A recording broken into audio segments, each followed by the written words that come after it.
Your brain on likes is a lie. The moment you realize you're hooked, the screen glows in your hand. You open the app without thinking, just to check. A few new likes, a comment, a tag.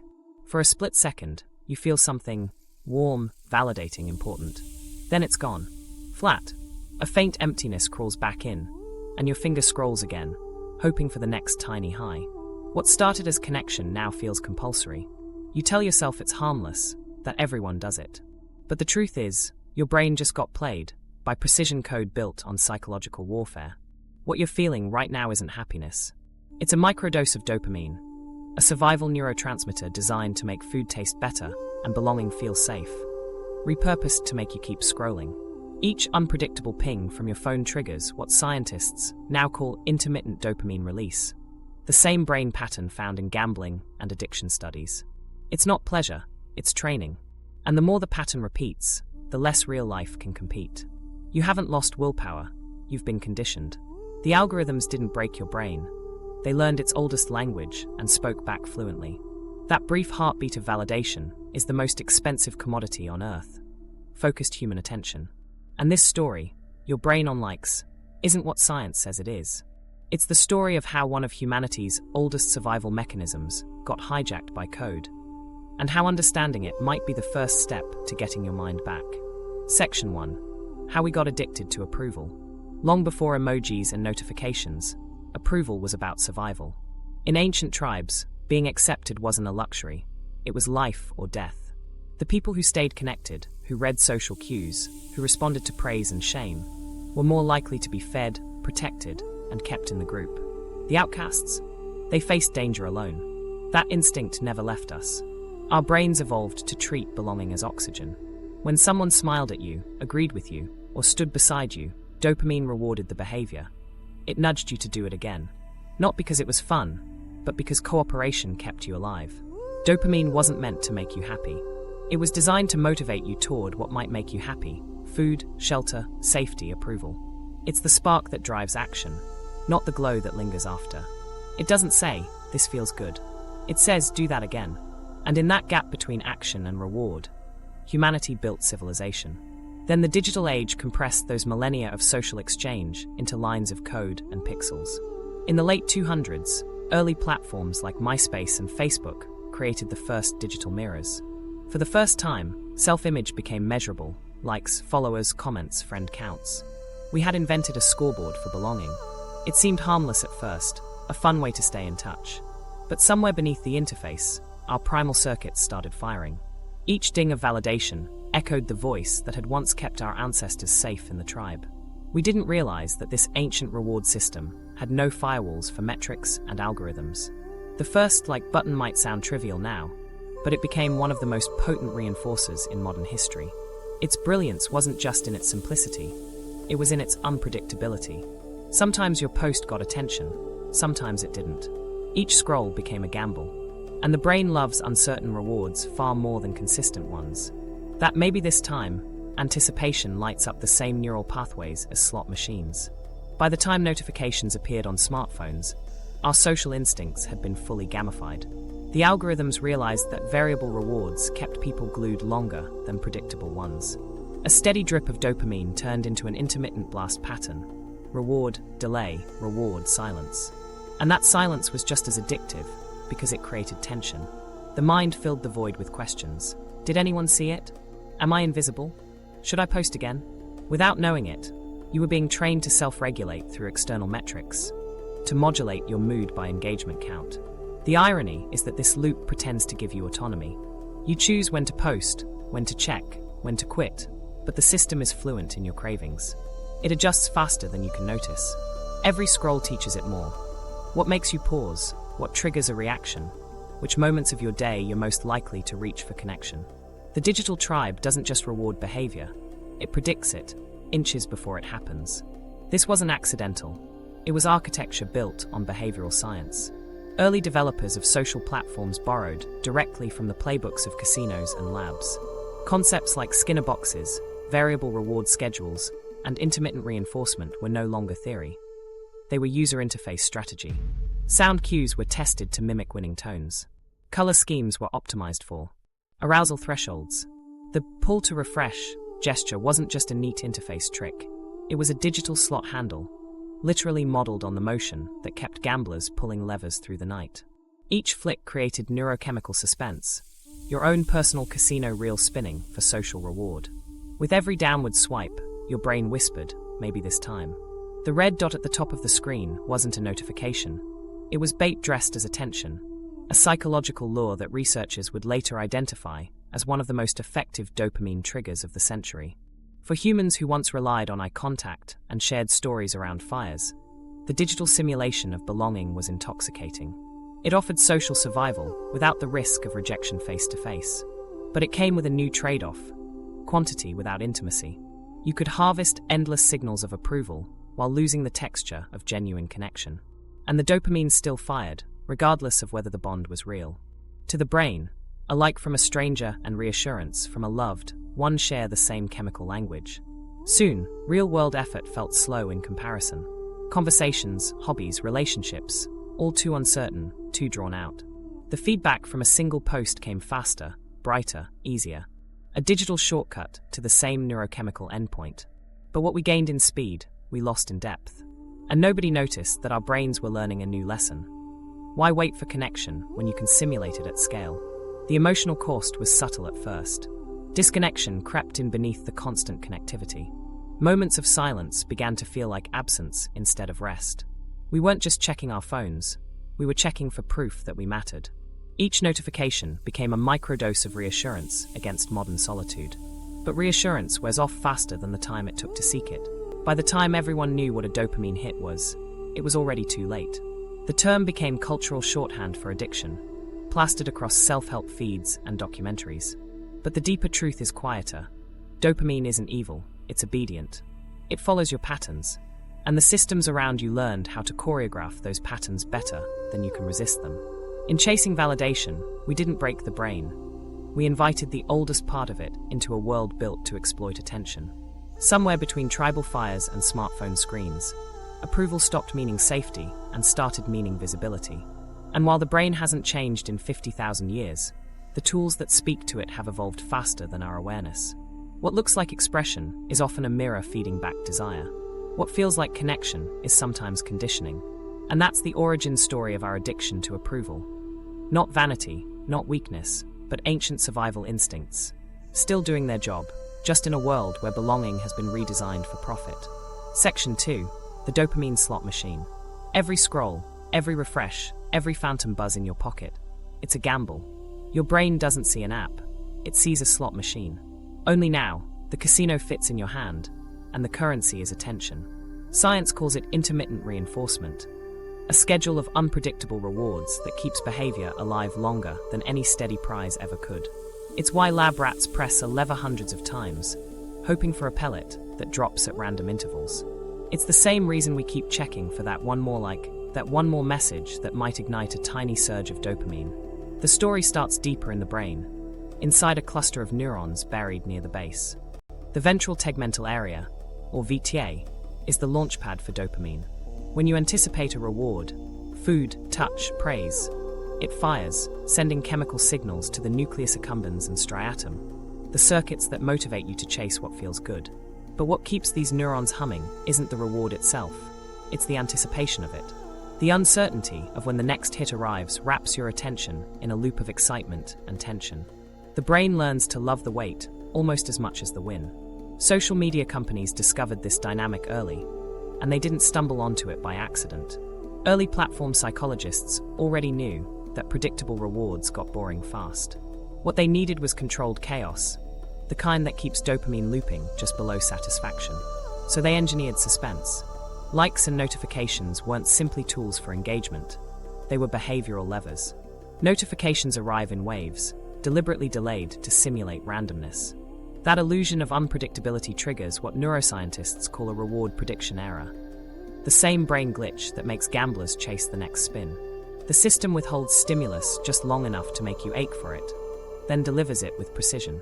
Every ding, buzz, and flash is part of a feedback matrix fine-tuned to your nervous system's rhythm, calibrated by machine learning until unpredictability feels personal. You're not scrolling because the last post pleased you. but because the algorithm has trained your brain to expect the next one might. A neuroscientist would tell you it's not the dopamine surge that traps you, it's the fluctuating promise. That tiny discrepancy between expected reward and actual reward sends an electric jolt through the midbrain. The higher the unpredictability, the stronger the teaching signal. The brain keeps saying, try again, try again, try again. The cost? You stop noticing you're trying. Picture someone refreshing their feed at 2:37 a.m. The room's dark, face lit blue by the screen. They tell themselves one more scroll, just a few more minutes. Each swipe is another pull of the lever. Their heart flickers with tiny bursts of anticipation. What's next? What's new? What if someone noticed me? The dim hum of dopamine gives way to exhaustion, but they can't quite put it down. When the next notification finally lands, it feels like relief. 10 seconds later, emptiness returns. The craving loop resets, ready for another spin. It's easy to call this a failure of willpower, but it's precision engineering.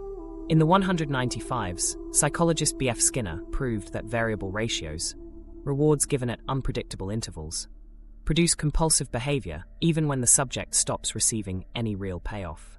Casinos copied his data. Decades later, social media coded it. The pull to refresh gesture on your phone mimics a slot handle for a reason.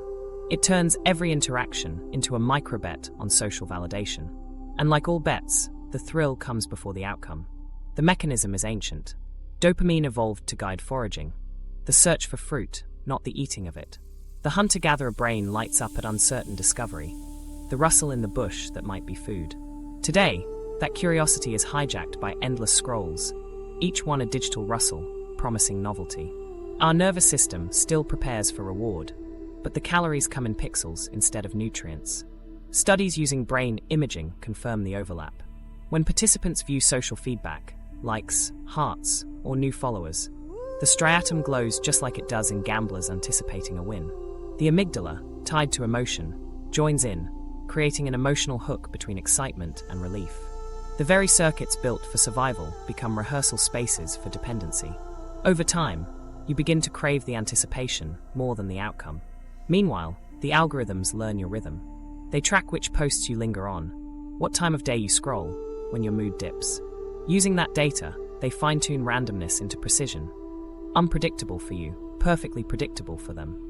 That unpredictability keeps you paying attention far longer than intention ever could. The neuroscience matches the feeling. Dopamine doesn't flood your system endlessly, it pulses. Too frequent, and receptors numb. Too sparse, and motivation collapses. Platforms exploit the sweet spot, the near-miss effect. Like in slot machines, most posts aren't jackpots, but they come close enough to keep you spinning. You didn't get 5 likes, you got 49 instead of 50. That missing one gnaws quietly, telling your brain the jackpot is almost there. Listen closely, and you'll hear the language of addiction whispered in everyday habits. You think you're choosing to open Instagram. Neuroscience says you're responding to a learned cue. The red badge, the buzz, the sound of possibility. Each trigger carries a memory trace of the last high, pushing your thumb before your prefrontal cortex can intervene. The frontal lobe plans, the striatum reacts. In the milliseconds before rational thought, biology wins. This continuous dance between hope and reward reconfigures time. Patience shrinks, satisfaction splinters into fragments. You begin living between reinforcements, measuring joy in micro-intervals.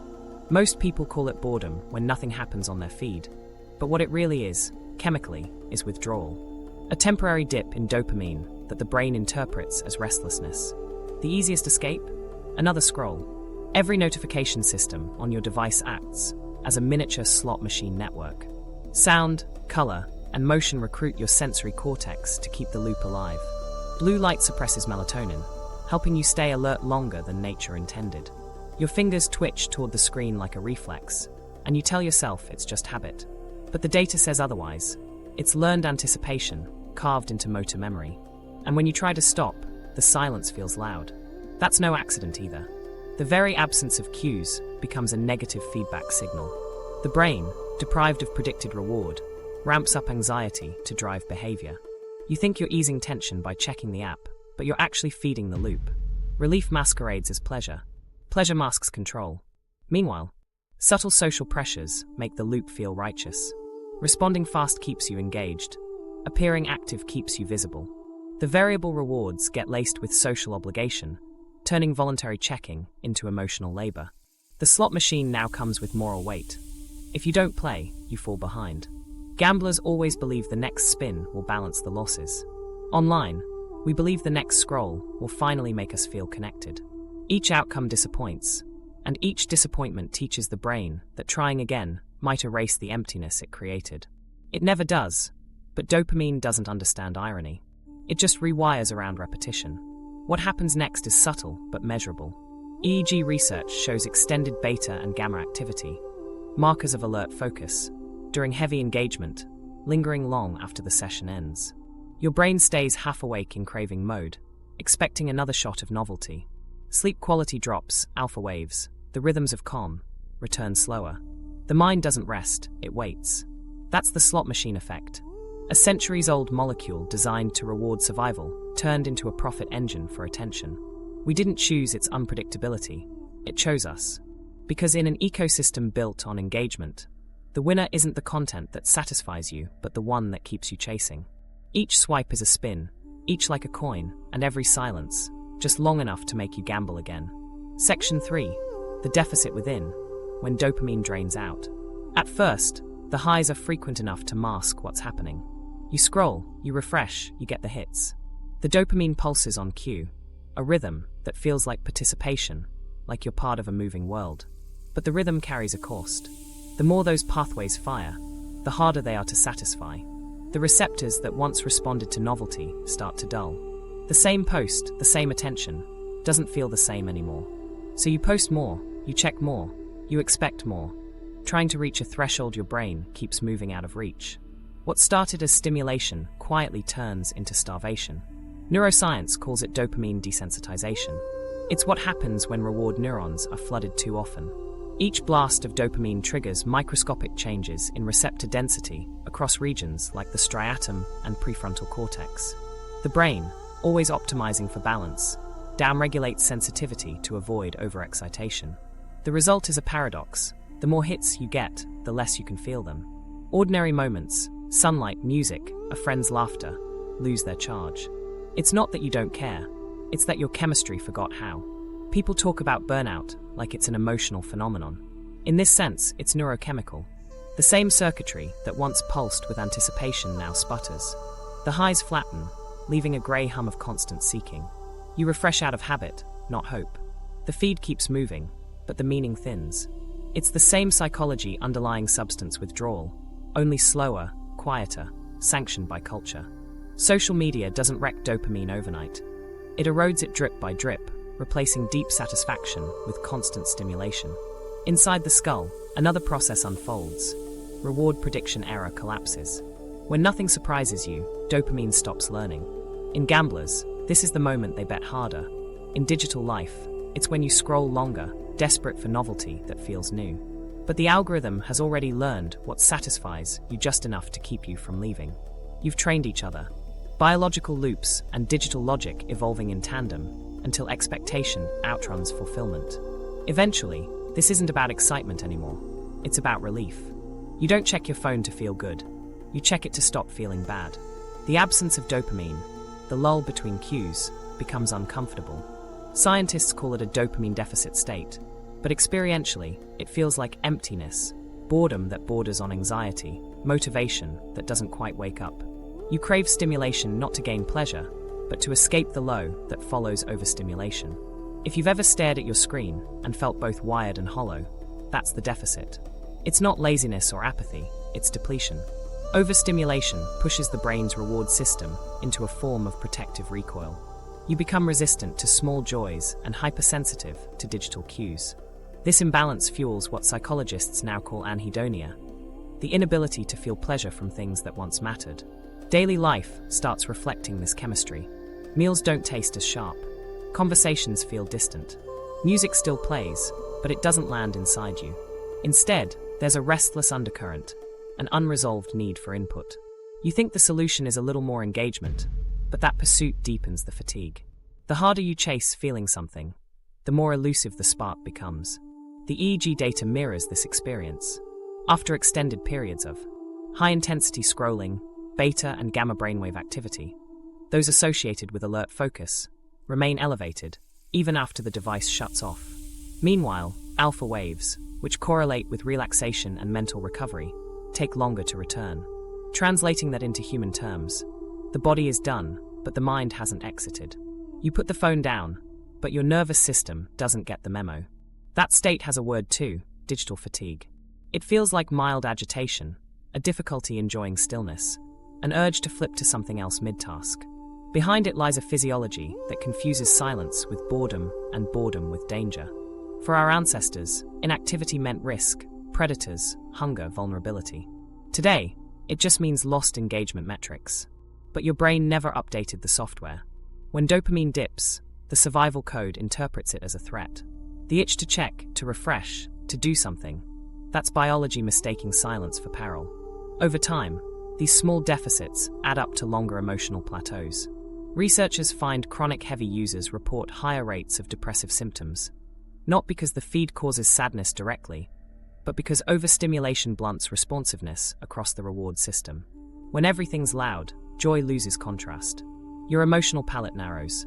You still experience life, but it's dimmed around the edges. Withdrawal from that cycle doesn't look dramatic. It looks like irritability in quiet moments, constant background tension, an odd fear of putting your phone away. The discomfort peaks when you try to rest, because rest is now a gap that the mind wants to fill. Every time you resist checking, the system flags an error, predicted reward missing. In that split second, dopamine's absence translates into psychological unease. You think you're missing out, but what you're actually missing is equilibrium. This chemistry bleeds into motivation.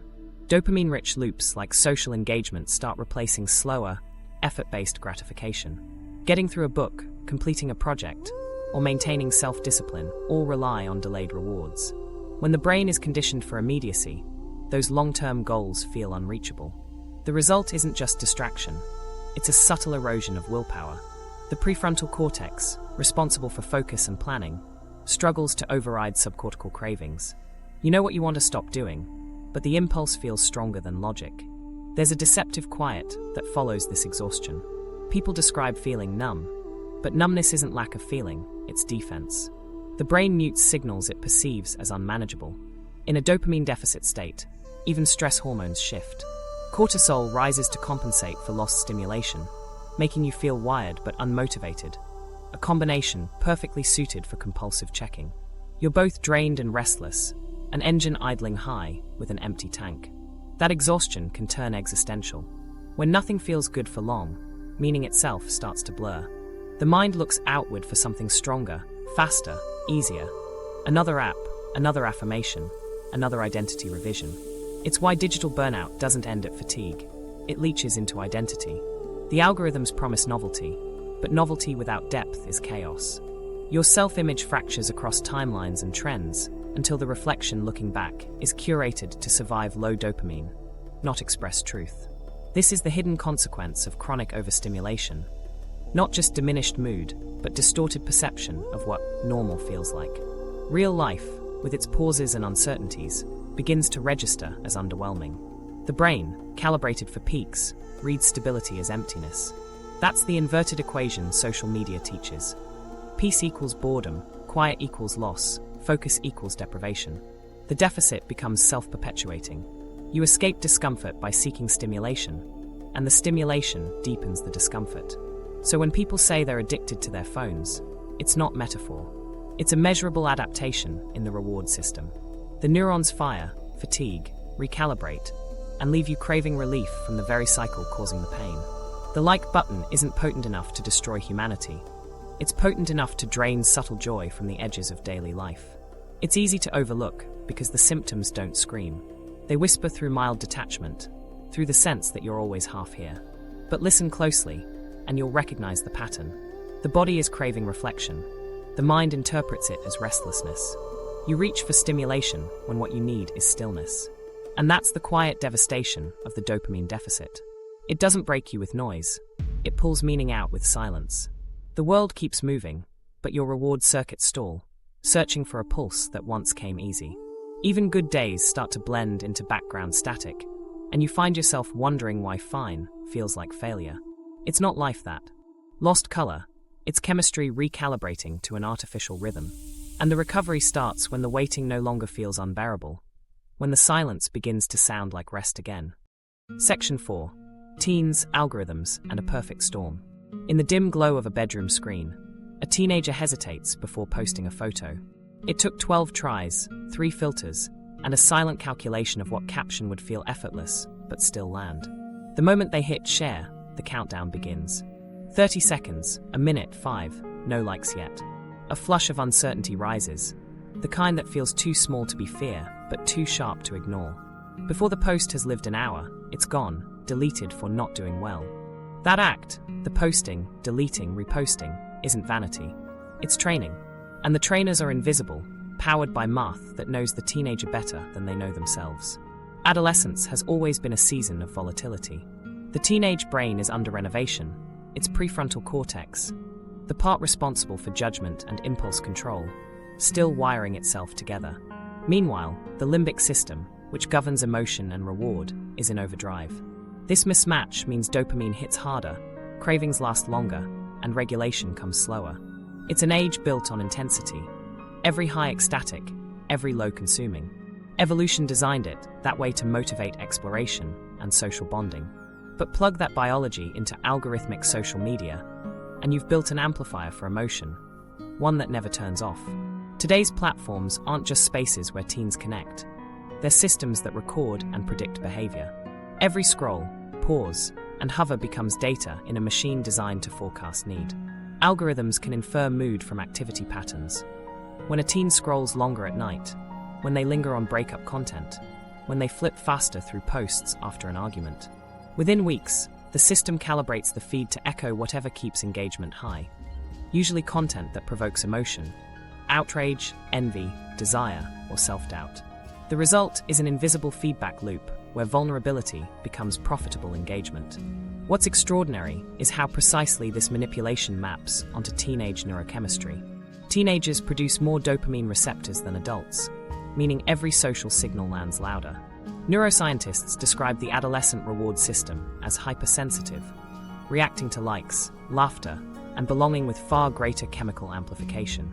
That's why teenage friendships feel consuming, and why digital validation hits like lightning.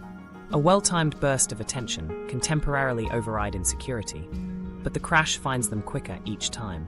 This boom and bust rhythm becomes the soundtrack of teenage self-worth. Platforms learned this long before researchers did. Behind every algorithmic tweak lies an A/B test refining what keeps users hooked. For teens, the most effective strategy isn't consistency. It's agitation disguised as novelty. When feedback fluctuates, curiosity spikes. A post that does slightly worse today fuels anxiety. One that performs better tomorrow restores hope. Each fluctuation teaches the brain to check in, to seek reassurance again. What adults experience as distraction, teens experience as identity management. The pattern of posting, waiting, comparing, deleting isn't just digital. It's developmental theater performed for an algorithmic audience that rewrites the script in real time. In interviews, developers quietly admit how early they noticed the pattern. Teen engagement metrics rose when notifications were delayed, when content suggested peers were more popular, when the interface highlighted streaks or trending sounds. One engineer described it as optimizing belonging with a stopwatch. Each adjustment exploited the adolescent brain's two hungers, connection and status. Both are evolution's tools for survival. Both now feed invisible profit streams measured in seconds per session. The data proves what psychology feared. By 2025, studies show teens who spend more than 3 hours daily on social media face double the risk of depression and anxiety. Girls aged 10 to 14 show the highest self-esteem volatility, their moods rising and falling with digital feedback curves. These swings mirror dopamine rhythm disruptions, rapid surges followed by depletion. It's not just emotional turmoil, it's neurochemical whiplash. A brain still calibrating its identity is now doing so through a reward system calibrated for revenue. The cultural consequences ripple far wider. Adolescence used to provide privacy for trial and error, small mistakes, rough experiments in belonging. Online, every trial is archived, judged, amplified. The teenage search for self happens before an audience, under constant evaluation. Algorithms don't just predict preference, they slowly shape it. A teen who interacts with fitness videos gets more body-oriented content. One who watches breakup clips receives endless heartbreak montages. Each engagement tightens the loop, narrowing identity through repetition. What feels like freedom of choice is often algorithmic containment. TikTok is the clearest study in this precision. Its recommendation model learns behavioral micropatterns in hours. It can detect hesitation on a video frame by frame and adjust the next clip accordingly. For a teenager navigating insecurity, the effect is surreal. The feed begins to mirror internal states almost instantly. Sad one night, comforted by melancholic music. Restless the next, bombarded by dopamine-heavy humor. It's emotional clairvoyance coded at scale, and for developing brains, it hardwires volatility as normality. The mind learns that stability is boring, that calm signals irrelevance.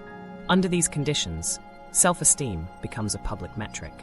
The like count isn't feedback, it's social oxygen. A post that underperforms isn't just ignored. It feels like rejection translated into numbers. Deleting becomes self-preservation. Behind it sits a dopamine loop, avoidance of pain through control. But control is illusionary when every algorithmic change rewires the boundaries. What was visible yesterday might disappear today, not because content changed, but because code did. The lack of transparency keeps users guessing and craving. Meanwhile, offline life starts losing narrative weight. Achievements, relationships, and experiences compete with the constant presence of potential validation elsewhere. Teens report feeling background in their own lives, as though everything not shareable feels incomplete. That's not narcissism, it's neural conditioning. Each real moment is subconsciously evaluated for digital currency. Would this get likes? Would this be retweeted? When attention equals existence, unrecorded life feels lesser. Culturally, we mistake this for fragility, but it's structural design. The crisis isn't that teens are fragile, it's that they're adaptive. They're developing inside a value economy where worth equals visibility. Instead of rebelling against systems, they're internalizing them as identity.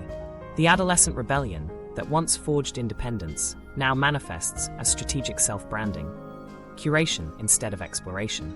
And every expression feeds the dataset that tightens the feedback loop further. The paradox is tragic. Adolescents, wired to find belonging, are being taught to monetize it. Their attention funds a machine that rewards insecurity. While parents worry about screen time, the bigger danger is screen meaning. How platforms redefine what being seen, known, or liked actually means. The teenage brain, primed for discovery, ends up learning containment. Curiosity is redirected toward algorithmic predictability. Yet within this perfect storm lies a subtle rebellion already forming. Some teens quietly test disengagement, leaving apps, setting private accounts, forming group chats without metrics. They describe a strange relief. At first boredom, then calm, then a faint return of genuine curiosity. That curve mirrors dopamine recalibration. Once the algorithmic noise fades, the original reward system, driven by curiosity, not comparison, reawakens. But that recovery requires awareness most adults struggle with, separating connection from performance. Teens live in an ecosystem where even silence has data value. Their pauses are profiled, their scrolling speed betrays emotion. To regain agency, they'd need boundaries that the platforms have monetized away. It's not about quitting entirely, but learning to inhabit digital space without surrendering self-regulation. The human story beneath the metrics remains the same. A young person looking for belonging, feedback, safety. What's changed is the interface translating those needs into engagement graphs. The evolutionary drive that once pushed adolescents to integrate with tribe or family now unfolds under corporate observation. Their emotional volatility isn't weakness. It's signal noise amplified by algorithms tuned for profit. And that's the storm's cruelty. It's not chaos, it's coordination. Neurobiology, technology, and culture have aligned into a feedback loop that rewards the very vulnerability it exploits. The teenage brain, once primed to explore the world, now navigates an invisible maze built to collect its impulses. Yet knowledge is still power. The same awareness that decodes the trick can break its hold. Because once you see the loop for what it is, curiosity, the original engine of adolescence, can finally redirect toward freedom again. Section 5. The comparison trap and self-worth inflation. Connection used to be about belonging. Now, it's about proving. The platforms that promised community slowly turned into arenas of competition. And the currency is attention. A decade ago, likes were a casual feature, small confirmations that someone saw you. Today, they're metrics of perceived worth. You scroll through a highlight reel of curated perfection and call it normal. The effect isn't subtle.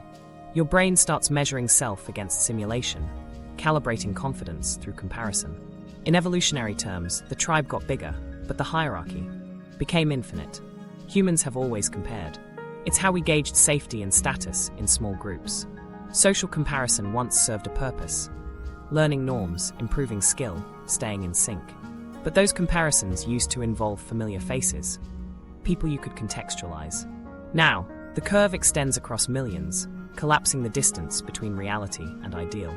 The brain, which evolved to track maybe 50 social relationships, faces thousands of polished fragments daily. Each image, post, or statistic becomes an implicit judgment. The result isn't just envy, it's identity inflation and deflation cycling by the minute. Neuroscientists call this process social valuation looping, the continuous mental tracking of one's status based on external feedback. Each metric, followers, views, likes, acts as a microevaluation trigger. The striatum, our reward hub, fires at positive comparisons. The anterior cingulate cortex, tied to pain, lights up at negative ones. Together, they create a volatile seesaw of worth. The same circuits involved in physical threat now react to digital neglect. A drop in engagement mimics loss. The emotional consequence is strange. You start living as both performer and audience. Your mind splits between experience and observation, always half aware of how moments might appear. This isn't vanity, it's adaptation. When the environment rewards performative behavior, authenticity becomes a liability. Off-camera life feels underwhelming because it doesn't echo back applause. Real satisfaction, which relies on slow serotonin-based stability, struggles to compete with the rapid dopamine surges from quantified approval. Psychologists studying self-esteem fluctuation find clear patterns. After positive validation online, mood briefly spikes. Within hours, baseline self-esteem not only returns to normal, but often dips lower than before. The high predicts the crash. This oscillation mirrors reinforcement cycles in dependence. Intermittent praise keeps you invested, unsure whether the next post will soothe or sting. In time, the variability becomes addictive. You check not out of pride, but out of anticipation, chasing equilibrium that keeps dissolving. For adolescents and adults alike, this dynamic translates into disproportionate self-monitoring. Imagine a world where every smile, opinion, or meal could be quantified, and then graded against millions. That world already exists in your pocket. The quantified self, movement once promised empowerment through data. Social media reskinned it as identity economy. Your worth is displayed numerically, refreshed in real time. And your emotional system, ancient and linear, tries to keep up with metrics designed to move faster than meaning. The trap deepens because the numbers don't stay static. They grow. Following counts rise, standards inflate, and satisfaction thresholds move upward. Behavioral economists call this hedonic treadmill dynamics, the tendency to adapt quickly to gains so that pleasure resets to zero. Online, inflation moves at algorithmic speed. Every hit of validation temporarily lifts the bar. The pleasure you felt hitting 1,000 followers evaporates when someone else hits 1,000,000. You're not chasing growth.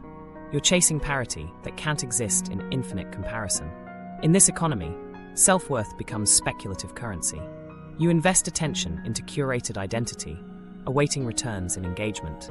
Missed targets feel like losses, successes feel transient. In therapy rooms around the world, people now describe their moods in analytics. My post didn't do well. Hidden beneath that phrase is genuine hurt, a chemical echo of social rejection. Neuroscientific scans during failed social comparisons show much the same pain response as physical injury. Your body believes you've been excluded from the tribe, even if the tribe is code. Research from 2025 links excessive social media validation seeking to increased rates of anxiety and depression. In one large survey, over half of teenagers reported feeling worse about themselves after scrolling, despite expecting the opposite. Adults aren't immune. 40% report periodic loneliness triggered by comparison online. Behind those numbers lies a pattern deeply familiar to addiction studies. Reward, crash, regret, repeat. The algorithm reinforces the loop by surfacing content that subtly undermines contentment. Images of success, beauty, excitement. The higher your envy response, the longer you stay engaged. What begins as entertainment slowly restructures emotional calibration. People stop distinguishing value from visibility. Doing well means being seen doing well. Even altruism morphs. Acts of kindness become posts about kindness, each one validated or ignored by invisible crowds. When attention becomes moral currency, authenticity dilutes. Sociologists describe this as performative authenticity, the stress of appearing genuine for metrics. It's exhausting, but under scarcity of attention it feels necessary. The consequence is psychological inflation. Just like economic markets oversaturate currency until value blurs, constant validation oversaturates recognition until meaning thins. Compliments lose impact. Admiration requires higher stimulus. You start doubting genuine praise because so much of it feels transactional. The reward system, trained to expect intensity, now treats sincerity as insufficient. Beneath the surface lies quiet loneliness, a craving for connection immune to metrics. Consider a microstory. A young professional posts a photo celebrating a promotion. Within an hour, likes pour in, dopamine flows, satisfaction peaks. 2 days later, silence. The achievement hasn't changed, but the context has. Without continuous external reflection, pride fades. They catch themselves scrolling others' success stories, feeling behind again. That's the trap in miniature, fulfillment outsourced to flux. The brain doesn't simply observe these patterns, it rewires around them. MRI studies show frequent users of metric-based platforms exhibit reduced grey matter volume in areas linked to self-referential thought and emotional regulation. It's a kind of neural outsourcing. Identity maps shrink as external feedback expands. You stop forming stable internal evaluations and instead await external updates. It's the paradox of the digital ego. It grows louder but less defined. Meanwhile, the cultural language surrounding self-worth reinforces the confusion. Build your brand. Post your wins. These mantras merge personal development with marketing psychology. On a chemical level, they shift focus from intrinsic satisfaction, regulated through serotonin and oxytocin pathways, toward extrinsic stimulation, fed by dopamine. The long-term result: constant low-level anxiety masked as ambition. You're hustling for validation, mistaking attention for purpose. The comparison trap doesn't only distort perception of others, it edits memory. When you revisit your own posts, you're seeing a curated version of self that never truly existed. Over time, that archive becomes the control group your real life is compared against. Ordinary days feel inadequate beside a highlight reel you created. This mental dissonance fosters subtle guilt. If life feels dull, you assume you're failing to live it right. But dullness is just reality unfiltered. Hard for dopamine, essential for contentment. Clinicians treating social media overuse now diagnose approval anxiety, a condition marked by restlessness when posts are ignored and overanalysis when they succeed. Patients describe physical sensations: heartbeat quickening while waiting for responses, mood dips after digital silence. These aren't metaphors, they're measurable stress responses. Each absence of validation registers as mild threat, triggering cortisol increases. The blend of dopamine craving and stress hormone tension creates a feedback of pleasure and pressure intertwined. And that's what makes the trap so insidious. It masquerades as communication while quietly teaching dependence. The same networks designed to connect you train you to commodify yourself. Your uniqueness becomes product, your emotions data points. Even resistance gets monetized. Authentic posts perform well. The system rewards confession as long as it's clickable. You can bare your soul for empathy and still feed the algorithm. Breaking that cycle starts with reinterpreting metrics not as mirrors, but as noise. The numbers don't know value, they only measure reaction. But relearning that truth is difficult when biology keeps reacting faster than reason. Dopamine fires before philosophy can intervene. Countering it requires shifting the source of worth from unpredictable external cues to consistent internal reference. Effort, integrity, real connection. That's slow chemistry, rooted in serotonin and oxytocin, the molecules of calm and belonging rather than chase and chase again. Still, awareness doesn't erase craving. Each like still tingles, each silence still stings. But recognition changes meaning. When you understand that the rush isn't proof of worth, but echo of ancient circuitry, you stop mistaking feedback for identity. You can watch your own reaction with curiosity instead of compulsion. Slowly, the baseline stabilizes. Real life, with its uneven rhythms and unquantified joys, begins to feel vivid again. Because beneath the algorithms and metrics, the comparison trap works only by convincing you that visibility equals existence. Step outside it, and you realize something startling. You never disappeared. You were just obscured by reflection. That's self-worth deflation in reverse, the quiet inflation of genuine presence. And maybe the beginning of balance isn't deleting your profile, but rediscovering feeling without audience.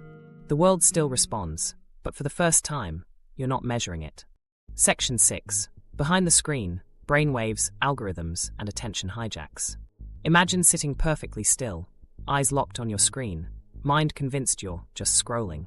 To an EEG, though, it looks like a storm.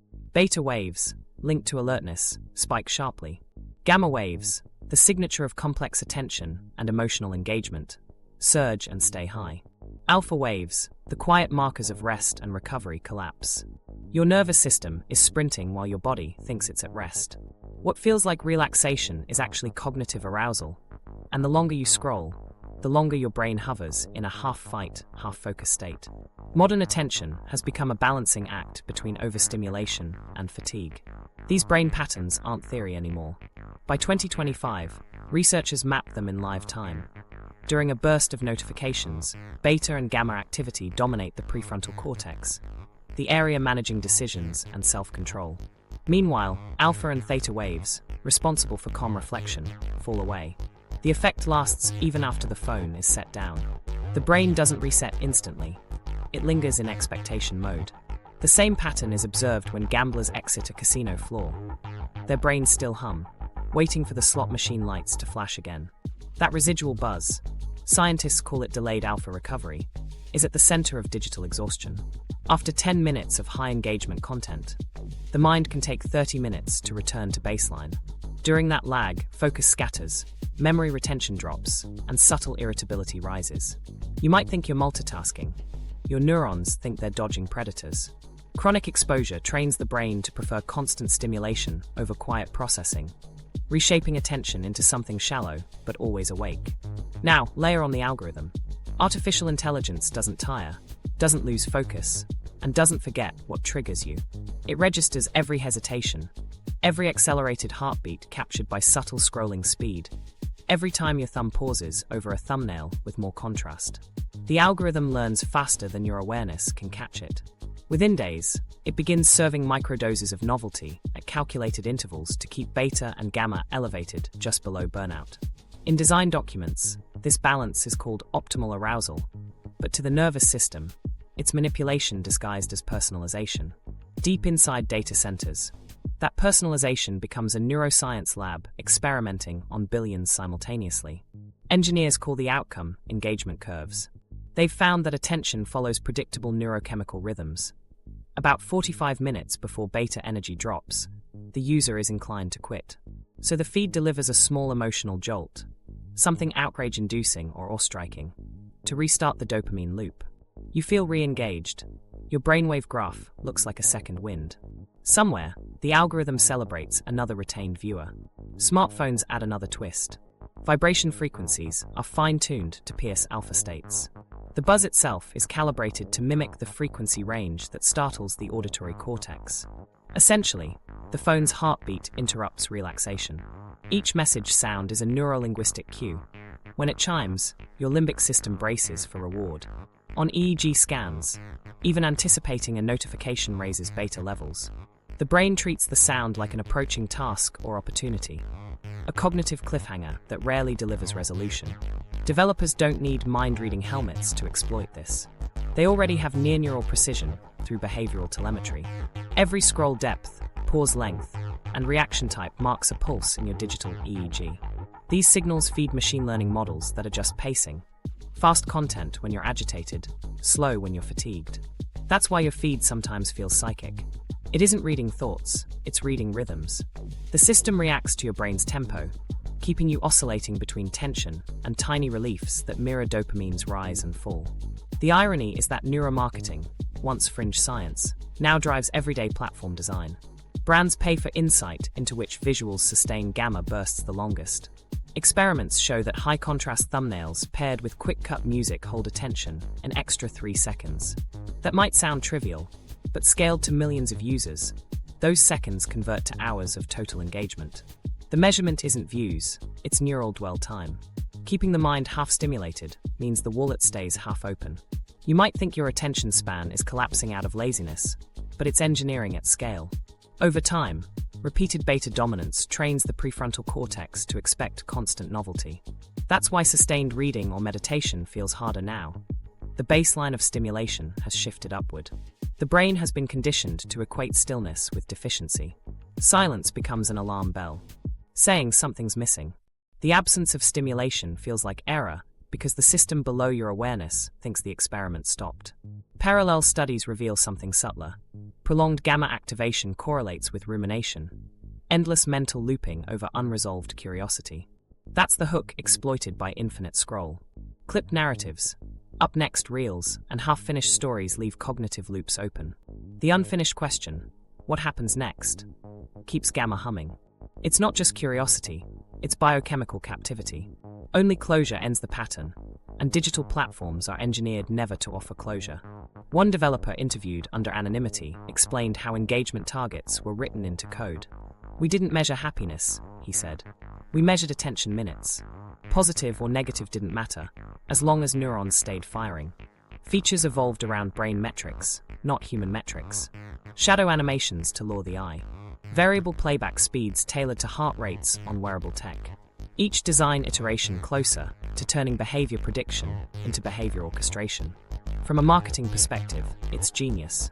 From a neuroethical perspective, it's colonialism of cognition. Meanwhile, the physiological cost seeps into daily function. Fragmented beta/gamma dominance depletes working memory, while constant micro-rewards erode long-form motivation. Ever wondered why you can scroll for hours, but struggle to finish a task that takes 15 minutes? That trade-off is neurological. The feed keeps delivering short cycles of stimulation that feel productive because attention is active, yet they bypass the deeper alpha-theta integration required for satisfaction. You feel busy but leave empty. EEG comparisons between heavy social media users and those practicing meditation paint the contrast starkly. Experienced meditators exhibit rhythmic transitions between alpha and theta, slow waves associated with clarity and emotional regulation.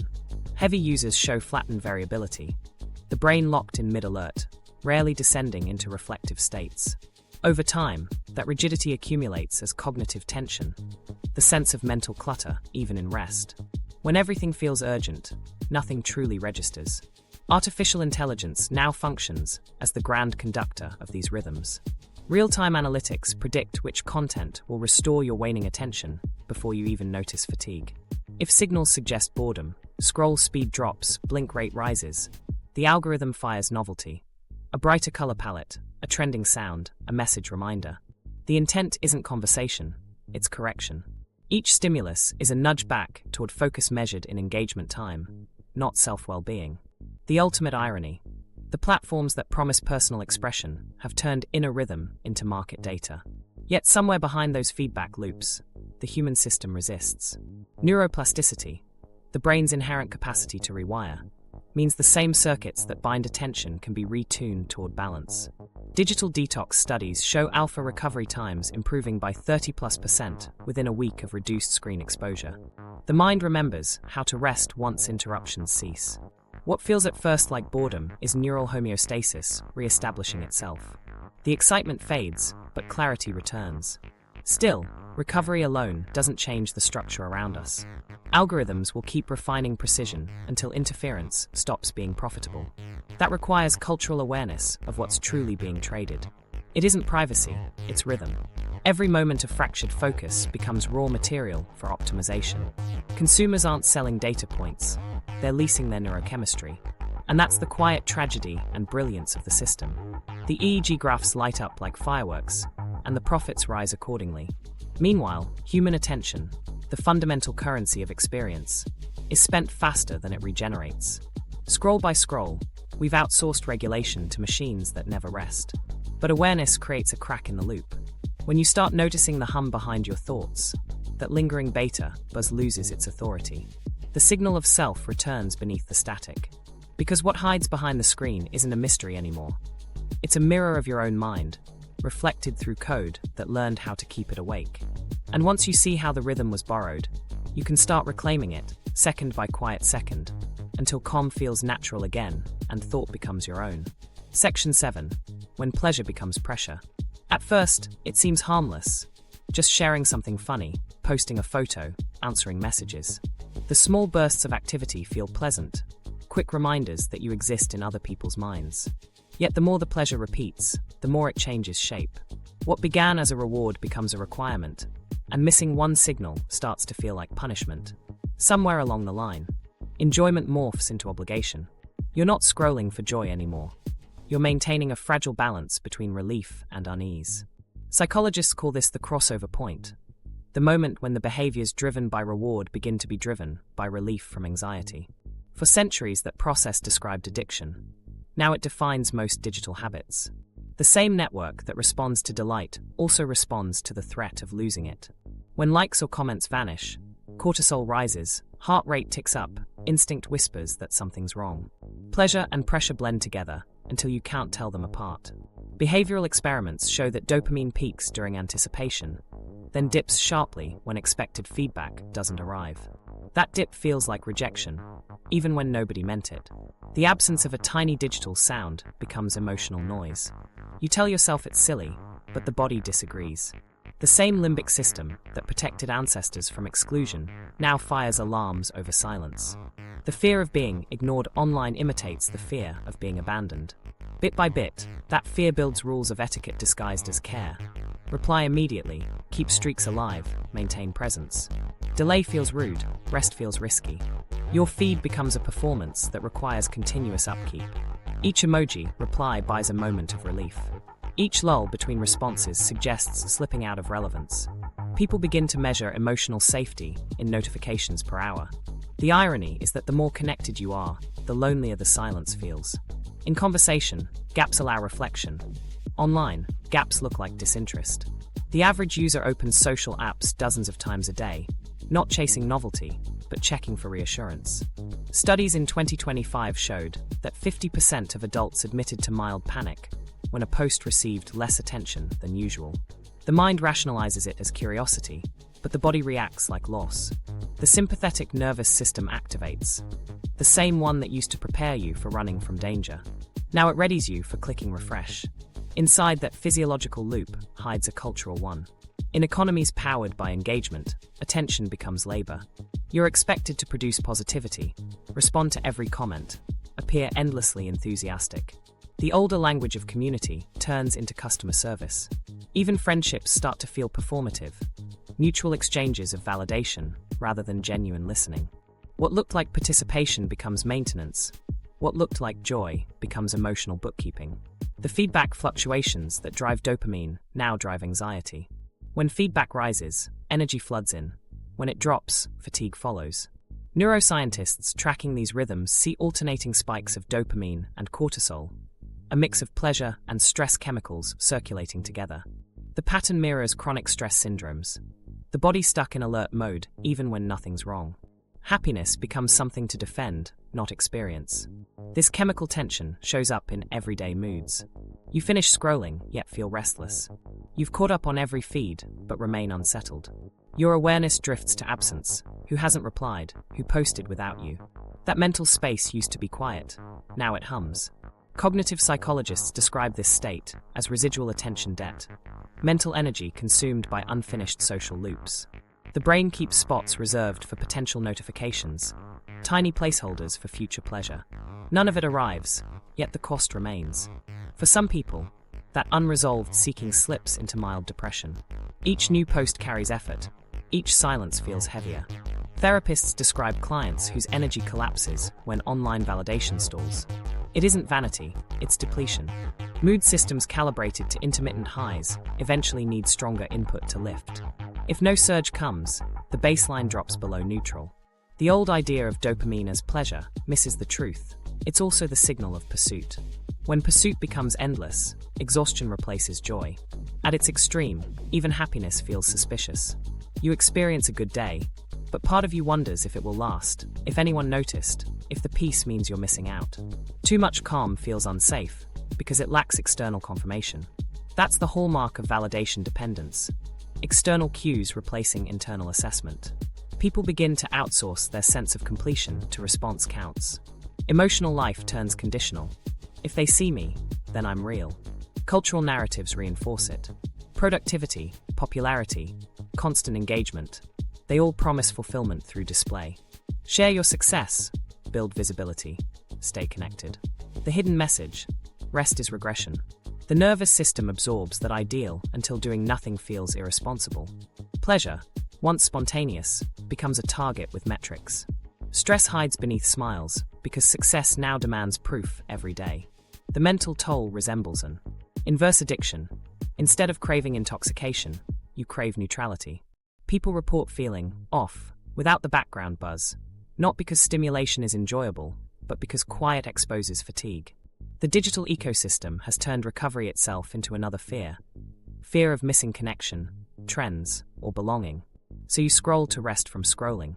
It feels absurd, but chemically it works for a second, like scratching an itch that deepens afterward.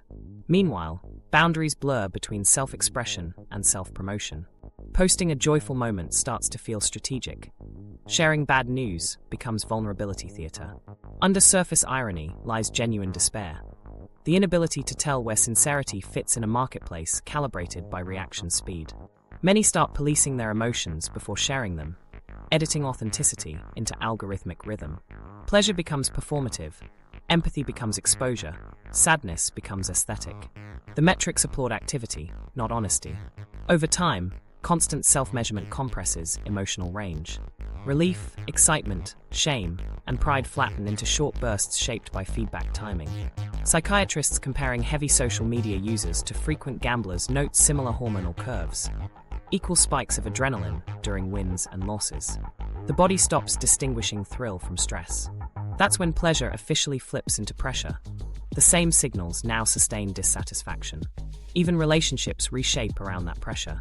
Couples argue over response times. Friends interpret seen but unreplied messages as betrayal. And communities unravel over algorithms none of them control. Connection becomes negotiation around attention scarcity. The paradox deepens.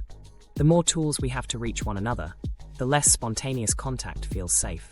Each ping carries weight, each silence accusation. On the societal scale, the consequences echo classical addiction cycles. Tolerance, withdrawal, escalation. Platforms intensify features to rekindle excitement. Users chase new sensations to offset fatigue. Then comes substitution, migrating to new apps, new trends, hoping for relief. The chemistry never truly changes. It just finds a fresher interface. And just like any dependency, the remedy demands something counterintuitive: stillness, abstention time. Breaking the cycle doesn't mean rejecting technology. It means redefining what engagement should feel like. True pleasure, the kind that nourishes instead of numbing, follows slower neurochemistry. Serotonin stabilizes mood after patience. Oxytocin settles nerves through trust and presence. Those processes require duration and proximity. Two things that digital life compresses. Relearning them feels unnatural at first, but that discomfort is detox, not loss. This is where recovery begins.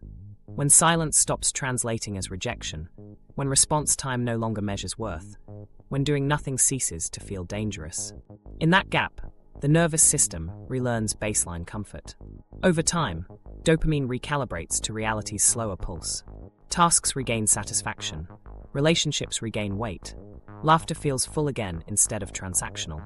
None of it requires quitting the modern world, just stepping back far enough to let chemistry breathe. Because underneath every notification, the same question beats. Will I be seen?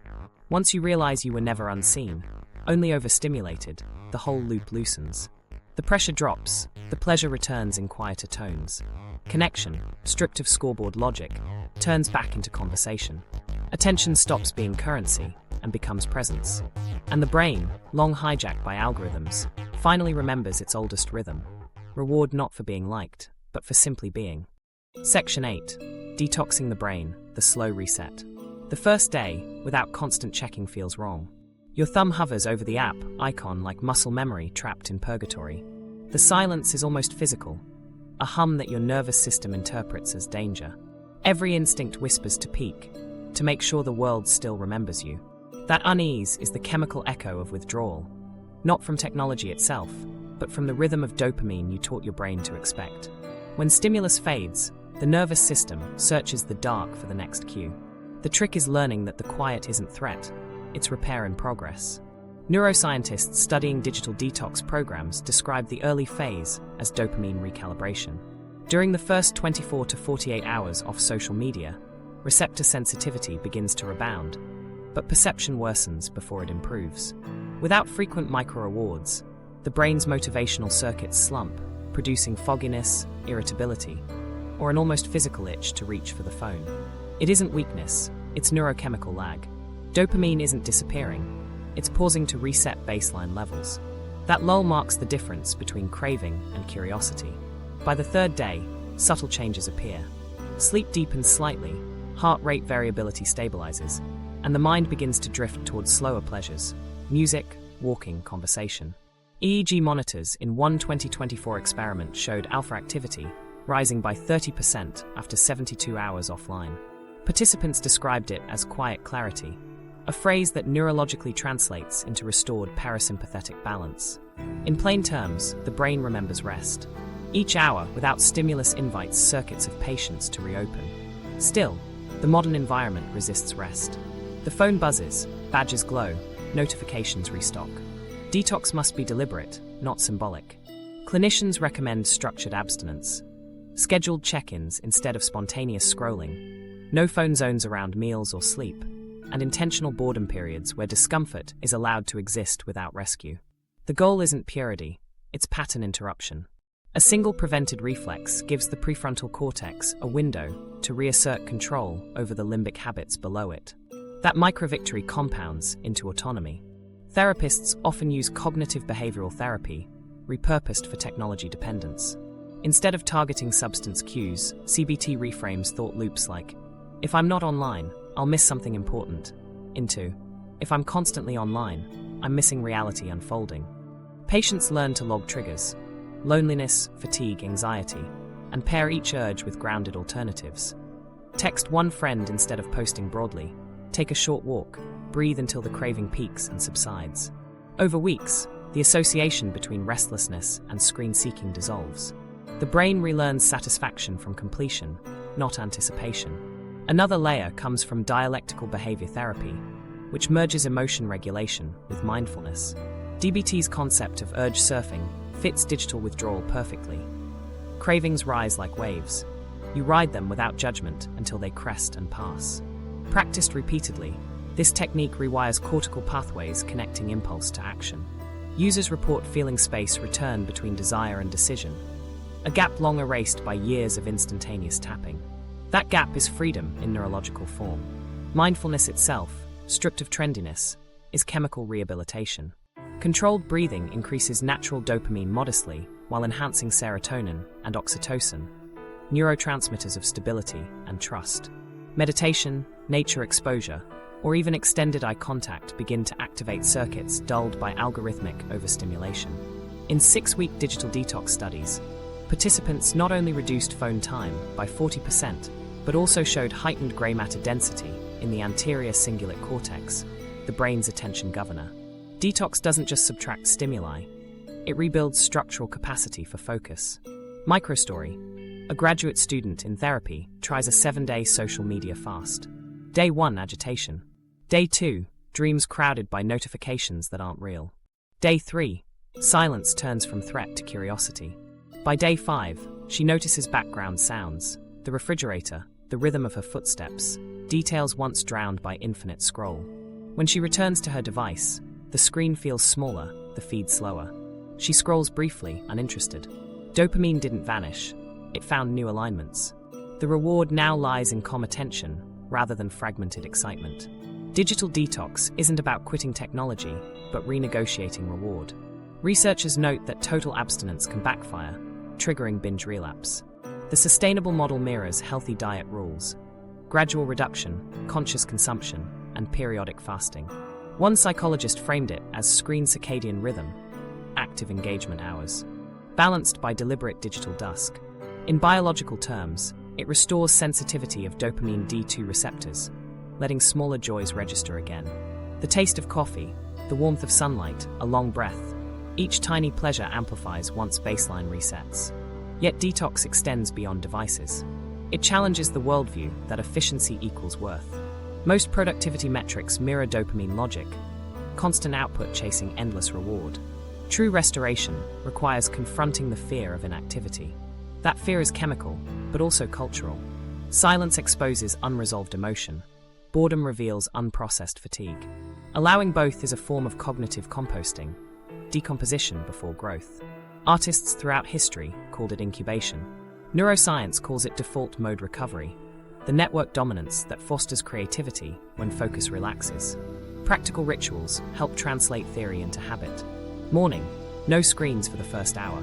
Let the brain's natural cortisol spike meet sunlight instead of notification light to anchor circadian cycles. Afternoon, segment work into deep flow blocks away from devices. Reward completion with genuine rest, not scrolling. Evening, reinstate physical wind-down signals. Warm light, walking, reading paper pages. These mundane adjustments act as mechanical boundaries through which chemical balance restores itself. Within 2 weeks, brain imaging shows measurable alpha rhythm normalization, and subjective calm rises dramatically. Cognitive freedom also improves through behavioral substitution. Replace passive intake with active creation, journaling, drawing, gardening, cooking. Each act turns consumption energy into agency. When movement returns to the hands, dopamine pathways reattach to tangible outcomes, satisfying the same motivational circuits exploited by scrolling. Psychologists note the key variable is feedback delay. Real tasks teach patience by spacing reward far enough apart to rebuild tolerance for silence between hits. That temporal stretch is recovery's muscle. Group therapy and peer accountability add social reinforcement. Humans still need tribe, but detox replaces algorithmic tribe with embodied one. Shared silence, meals without phones, collective creative projects reignite oxytocin pathways that counteract isolation chemistry. The brain distinguishes between digital recognition and physical presence at the hormonal level. Only the latter stabilizes stress circuits. That's why detox succeeds fastest in community retreats. Belonging redefined through presence, not metrics. As body chemistry rebalances, subtle joy returns in phases. First comes irritation, fading into neutrality. Then neutrality morphs into lightness. A rediscovery of mental bandwidth once hostage to constant checking. People describe larger moments, as if time dilates. It's not imagination. When dopamine stabilizes, perception gains resolution. You notice transitions, cloud shadows moving, breath shifting temperature. Attention stops chasing and starts inhabiting. Clinical follow UPS show that 4 weeks of structured digital restraint reduced depressive symptoms by up to 35%, mirroring improvements from mild antidepressants. The mechanism overlaps. Both elevate baseline dopamine while dampening overactive cortisol. But the psychological difference is agency. Recovery earned through self-regulation teaches the mind it can shape its own chemistry. That realization is the opposite of addiction. It's authorship. Still, detox isn't a one-time cure. The brain's adaptability means old pathways remain dormant, waiting for relapse triggers. Loneliness, boredom, notification sounds. The goal isn't to erase them, but to recognize them early. Awareness transforms reflex into choice. Each time you pause before tapping, the prefrontal cortex strengthens inhibitory control networks. Over months, those micro-decisions harden into resilience. Dopamine still fires, but it now bows to intention, not impulse. Underneath all this science lies something almost spiritual, the rediscovery of enoughness. Detox peels away the illusion that stimulation equals life. What reemerges isn't abstinence but attention, honest, unoptimized human. The craving for updates turns into curiosity about stillness. The constant pulse of next quiets until presence feels full again. And here, at the edge of recovery, a deeper question arises. Not how to manage dopamine, but how to redefine reward itself. Because once your brain remembers peace, pleasure stops feeling like proof and starts feeling like participation. The silence no longer hums with threat. It hums with life returning in its own rhythm. Section 9. Redefining reward. What real fulfillment looks like. After detox, a quiet question lingers. If dopamine can't define happiness, then what does? For decades, culture sold the idea that motivation equals pleasure, that every purchase, achievement, or sensation proves aliveness. But the truth is deeper and slower. Dopamine is the spark that begins the search. Fulfillment lives in the chemistry that sustains it. The neurotransmitters of real satisfaction, serotonin and oxytocin, don't surge, they settle. They don't scream more, they whisper enough. Serotonin builds through stability, consistent effort, gratitude, purpose. It rewards patterns, not surprises.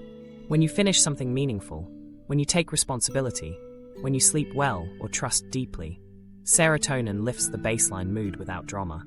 It's the molecule of contentment rather than excitement. Oxytocin, meanwhile, blooms from connection, eye contact, compassion, shared experience. It doesn't care about recognition, it cares about resonance. In evolutionary terms, these chemicals made tribes cohesive long after dopamine's hunt for novelty ended. Together they form the quiet architecture of fulfillment. The irony is that modern life glorifies dopamine while starving the systems that complete it. We chase beginnings, new messages, new goals, new pleasures, but rarely stay long enough for the chemistry of completion. The high fades, leaving people confusing intensity with meaning. Society worships the spark and neglects the glow. The result is a culture that knows how to start everything, but struggles to finish anything with satisfaction. Redefining reward means retraining perception to appreciate duration. It begins where the dopamine loop ends, with stillness. The pause after an achievement used to feel awkward or empty. In truth, it's serotonin's entry point. Each time you resist rushing toward the next stimulus, those slower neurotransmitters regain dominance. They build depth from repetition. Daily rituals, consistent kindness, routine physical presence.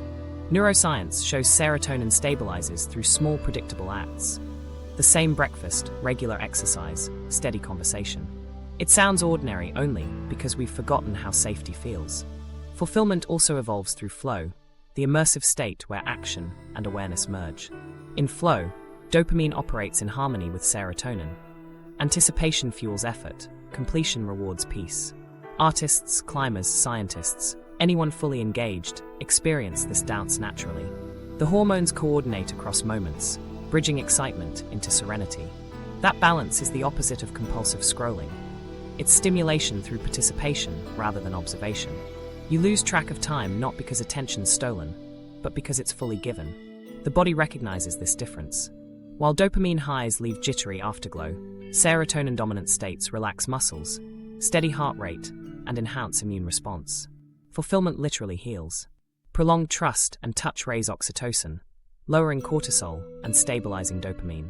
Relationships built on presence become biochemical sanctuaries where the mind can rest without needing proof. That's why a quiet dinner with a friend can feel more nourishing than any public recognition. It recalibrates chemistry to collaboration over competition. Yet in a world calibrated for instant metrics, rebuilding tolerance for slow reward feels alien. The mind protests, why wait? But biological happiness has always been slow. Plants don't bloom faster when watched, neither do neurochemical gardens. The process demands patience measured in weeks, not seconds. After long overstimulation, even serenity feels dull at first. Boredom during recovery isn't failure. It's detoxed neurons rediscovering subtlety. Eventually, those subtleties become symphonies again. The taste of food without multitasking, the comfort of shared silence, the satisfaction of completing one deep task. Modern neuroscience confirms this redefinition. When people engage in mindful practices or consistent creative work, brain imaging shows strengthened connectivity in the prefrontal cortex and default mode network, areas overseeing meaning and self-reflection. Over time, these integrations override the fragmented bursts of reward-seeking activity. The mind gains coherence. Instead of chasing stimulation, it starts weaving experiences into narrative. Life regains continuity, and continuity breeds contentment. The path back to fulfillment often starts with the smallest shifts. Replace "how exciting is this?" with "how true is this?" Choose activities that demand participation over consumption. Writing instead of scrolling, cooking instead of ordering, listening without recording. Each one reclaims reward from expectation and roots it in embodiment. When the senses work together, they generate endogenous satisfaction. Pleasure made by the body, not delivered by machines. Nature accelerates this recalibration. Studies show time outdoors replenishes serotonin as effectively as light therapy. Exposure to fractal patterns, waves, leaves, clouds, entrains brain rhythms into alpha states associated with peace. You stand still long enough, and biology starts remembering homeostasis. Even 15 minutes under open sky lowers stress. Hormones measurably. The lesson is primal. Fulfillment doesn't require endless novelty. It thrives in rhythm. What we call boring might be the nervous system's native tempo. Physical touch completes the circuit. Hugging for 20 seconds, sharing laughter, synchronized movement, all trigger oxytocin surges that strengthen resilience against stress. Digital life can simulate praise, but not biochemical presence. Every handshake, shared breath, or genuine gaze feeds the oldest parts of the social brain, once hijacked by virtual metrics. Real belonging reactivates safety chemistry that no notification can imitate. Redefining reward also changes how we view success. When dopamine rules, success means more, higher reach, bigger goals, constant hustle. When serotonin joins, success means balance. Progress that's sustainable because the body isn't burning to prove itself. That's why people recovering from burnout often become quieter, less reactive, more selective with ambition. The chemistry of peace makes noise intolerable. Fulfillment begins to look like focus rather than frenzy. In creative fields, this reframing transforms motivation. Instead of chasing viral recognition, creators grounded in slow reward describe deeper confidence. Their work feels alive whether or not it trends, because satisfaction returns to process. Effort becomes its own metric. Brain scans of these individuals show sustained theta, alpha synchrony, the hallmark of engaged com. In practical terms, that means they're productive without depletion. Flow replaces frenzy. The psychology of purpose fits the same pattern. Meaning isn't a burst, it's a structure built through repetition. Doing something aligned with values releases small, consistent doses of serotonin that accumulate into stability. That's why volunteering, long-term learning, or nurturing relationships outlast temporary highs. The brain translates commitment into safety, and safety into joy. Fulfillment isn't found. It's cultivated across intervals, like a pulse syncing with something larger than curiosity. Transitioning from dopamine thrills to serotonin stability also reshapes identity. The self stops feeling like a performance reviewed by invisible audiences and starts feeling like continuity between mornings and nights. In that coherence, insecurity loosens. Oxytocin-driven trust allows vulnerability without surveillance. You start valuing moments no one sees, actions no algorithm records. Privacy becomes sacred again because meaning no longer requires witnesses. The danger of calling this anti-dopamine spirituality, though, is misunderstanding balance. Dopamine isn't the enemy, it's the messenger of movement. Without it, goals fade and curiosity dies. The aim is partnership, not suppression. A good life pulses like music, dopamine notes of discovery alternating with serotonin harmonies of rest.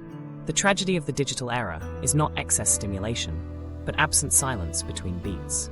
Rediscover those pauses, and pleasure itself deepens. Microstory, a musician, exhausted from endless online promotion, takes a month away. At first, panic, then subtle relief. Instead of tracking analytics, he practices for hours with no audience. One night, mid-song, he senses calm rather than tension. That warmth spreading in his chest isn't dopamine. It's oxytocin woven through satisfaction. Later, when he plays live, connection feels physical again, not statistical. He realizes numbers never heard his music, people did. Fulfillment happens there, in contact, in patience, in cycles that breathe rather than break. Neuroscience, therapy, and spirituality converge on this truth. The good life runs slower than our feeds. Redefining reward means letting pleasure mature into purpose and excitement mellow into belonging. When stimulation finally meets stillness, the nervous system exhales centuries of urgency. The world remains noisy, but inside, a silence takes root that feels full rather than empty. At that moment, the phrase, "your brain on likes," becomes irony. The brain never wanted likes. It wanted recognition that felt real. And real turned out to be simple. Consistent rest, meaningful work, trusted touch, honest time. Not a flood of highs, but a tide that returns predictably, steady and human. The lie was that happiness was a spike. The truth is that it's a rhythm. Once you remember it, everything slows, deepens, and finally, feels alive again. The lie and the liberation. Every story about dopamine ends the same way, with fear.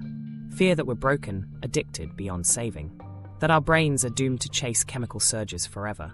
But the truth at the heart of neuroscience is gentler and far more empowering. The system isn't broken, it's obedient. Dopamine follows attention. It always has. The liberation lies not in fighting it, but in reclaiming what we give it to. The great lie of social media and modern psychology alike is that dopamine equals happiness. It doesn't. It equals pursuit, the will to move towards something.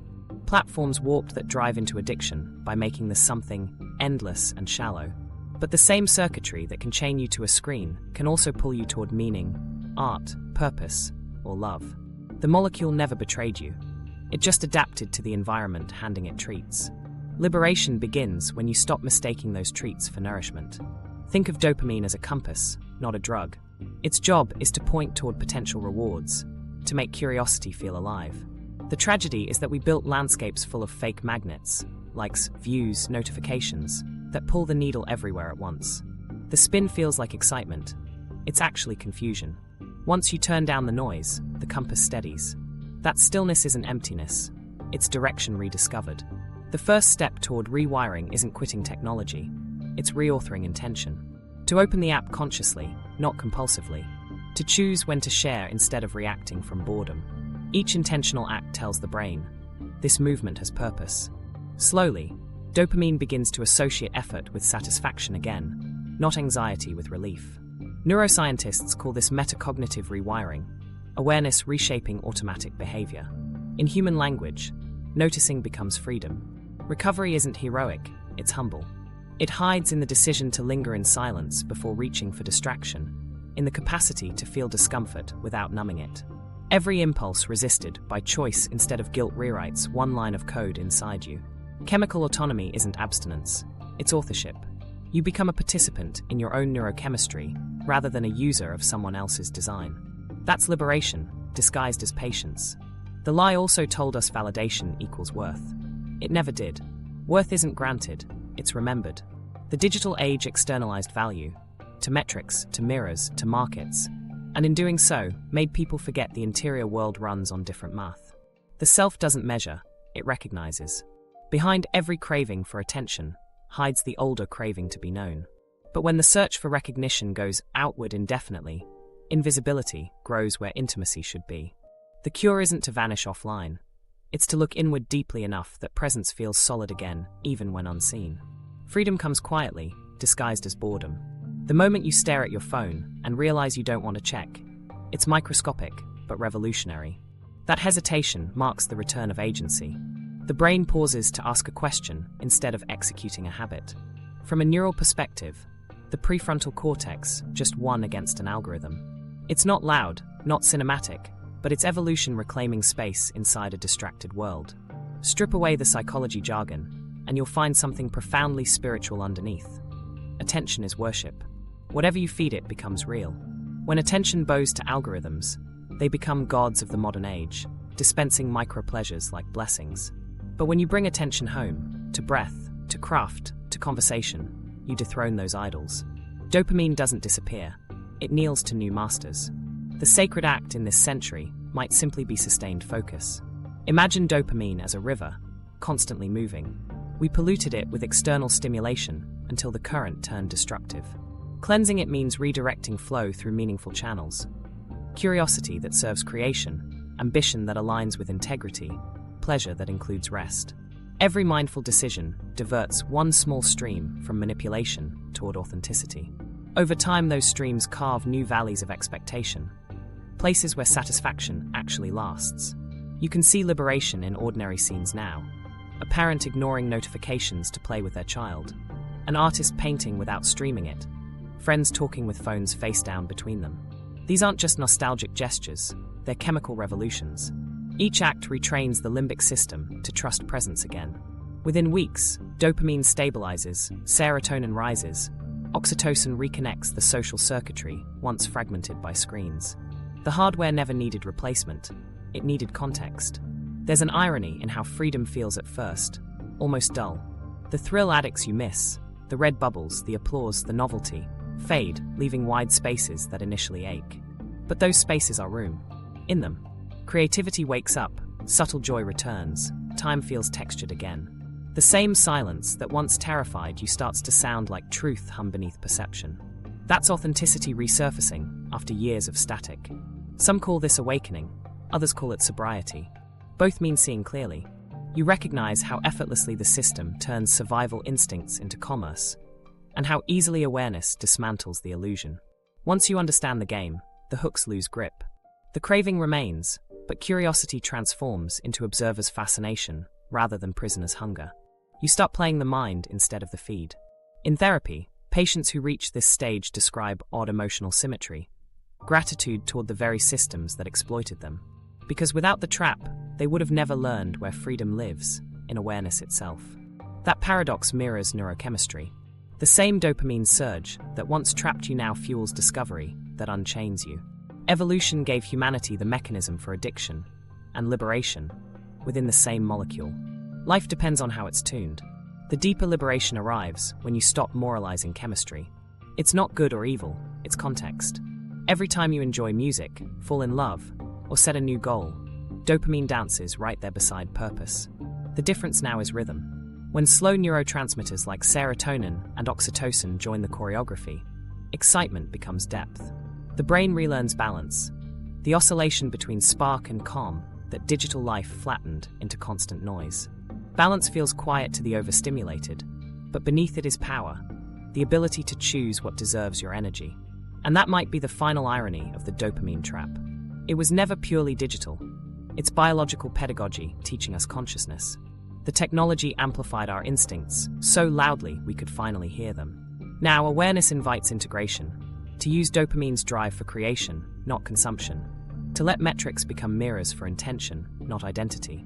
The liberation isn't a rejection of the modern world, but mastery within it, a pulse steady enough to scroll without slipping. In practical terms, this awakening looks unremarkable. You start checking your phone later in the morning. You post less, write more. You leave some messages unanswered without guilt. You realize not every thought deserves an audience. These choices compound until the default shifts from reaction to response. The mind slows, the world brightens. Efficiency gives way to experience. The addictive loop collapses not through abstinence, but disinterest. At the center of this transformation lies awareness dressed as kindness, to self first. You forgive the older you who sought solace in digital applause, understanding it was hunger for connection wearing new clothes. Compassion rewires faster than shame ever did. In tenderness, dopamine's loop relaxes. Curiosity returns without fear. You begin to explore again, not to escape, but to engage. The same spark that once made scrolling irresistible now powers learning, empathy, creation. The liberation, ultimately, is not from dopamine, but from distortion. The molecule wanted motion. The age demanded addiction. Knowing the difference is everything. When your brain finally reclaims its rhythm, every notification pauses before impact. Every craving meets a breath. Connection regains weight. Attention becomes a choice. Silence turns luminous. And that's how the story ends, not with detox, not with rebellion, but with reconciliation. The brain, long borrowed by algorithms, returns home wiser. Each pause between notifications becomes a sacred interval where awareness hums louder than any hit of validation. The lie collapses, leaving truth simple and human. You were never broken, you were just interrupted. Now, uninterrupted, you begin again, awake, autonomous, alive. The quiet rebellion. There's a moment right before your hand reaches for the phone. A flicker so small it nearly disappears. That's where freedom hides. The brain waits for permission it no longer needs. The chemistry pauses between impulse and intention. In that pause, history itself rewrites. From addiction to awareness, from reaction to response. The rebellion isn't loud, it's microscopic. One choice at a time, you teach the system that silence isn't emptiness, it's presence. Maybe fulfillment isn't about leaving the digital world, but meeting it awake. The act of noticing becomes protest. The act of restraint, a revolution. Each second you reclaim from the scroll is stolen profit, returned to consciousness. Each deep breath is new architecture inside your head where peace can live without algorithmic permission. The quiet rebellion begins every time you close a loop instead of chasing one. Every time you listen longer than you post. When attention stops being a commodity, it becomes devotion. And devotion, unlike dopamine, doesn't fluctuate. It stays slow and steady like heartbeat and moonlight. If you've felt the fatigue of constant connection, you're already halfway free. The rest is ordinary courage, the kind that looks like stillness, like turning notifications off and hearing your own pulse again. How to reset your dopamine baseline. Science shows that the same mechanism used to condition your habits can recondition them. To reset your dopamine baseline, begin with simple, structured steps backed by cognitive behavioral therapy and digital detox research. Create screen boundaries. Schedule short fasts each day. No screens during meals or the first hour after waking. The absence of stimulus allows receptor sensitivity to rebound. Rebuild awareness. Before opening an app, pause 5 seconds. Name the emotion driving your impulse: boredom, anxiety, curiosity, and choose an alternative. That micropause exercises metacognition, the muscle that rewires habit loops. Replace with presence. Swap passive intake for active action. Write "walk clean" or call a friend instead of refreshing a feed. Each tangible action re-anchors dopamine in effort instead of anticipation. Use the CBT reframing loop. When thoughts arise like, "If I don't check, I'll miss something," replace them with, "If I check now, I'll miss what's here." Consistency, not intensity, retrains reward expectations. End the day in silence. 30 minutes of tech-free calm before sleep allows alpha brainwaves to recover. A measurable repair of overstimulated circuits. Over weeks, motivation returns, not as spikes, but as an even current. The mind stops chasing noise and starts noticing life's slower rhythm. Dopamine resets, curiosity follows. Subscribe if you're ready to explore that silence and the consciousness behind it, where the next great revolution hums softly, one undistracted moment at a time.